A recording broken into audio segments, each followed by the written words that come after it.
हम अर्चना झा गोर लगे छी अहाँ सब गोटे के। एगो नचारी लऽ कऽ हम एलहुँ हँ।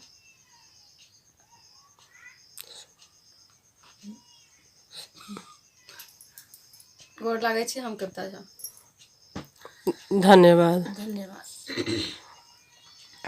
या शिव शंकर त्रिपुरारी कौन विधि निमहावय बाबा कौन विधि निमहावय बाबा विपत्ति पड़ल या शिव शंकर त्रिपुरारी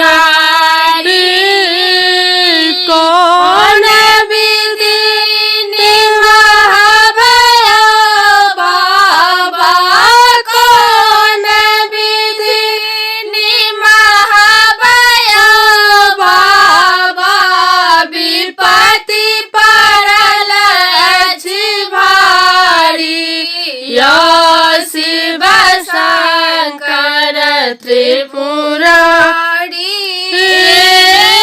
खरहि प्रतिज्ञा केलहुँ बाबा कमर लेब उठाई खरहि प्रतिज्ञा केलहुँ बाबा कमर लेब उठाई जाहि बेर भव पार लगाएब जाहि बेर भव पार लगाएब आएब फेर दुआरी या शिव शंकर त्रिपुरारी कौन विधि निमहावय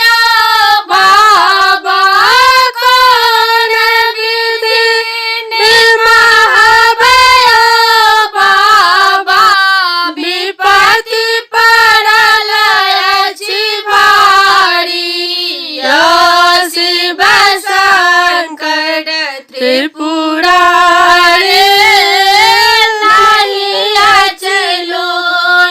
तोरा बाबेल पात्र भांग धतूर के साथ नहीं अछि लूर तोरा बाबेल पात्र भांग धतूर के साथ केवल हर हर बम बम कहि केवल हर हर बम बम कहि आयब द्वारे आके या शिव शंकर त्रिपुरारी कौन विधि निमहावय बाबा कौन विधि निमहावय बाबा विपत्ति पड़ल अछि भारी या शिव शंकर त्रिपुरारी भक्त अहाँ के पुकारी रहल अछि राखब लाज बचाई भक्त अहाँ के पुकारी रहल अछि राखब लाज बचाई बनी सेवक हम द्वार ठाढ़ छी बनी सेवक हम द्वार ठाढ़ छी बनलहुँ दीन भिखारी या शिव शंकर त्रिपुरारी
त्रिपुरारी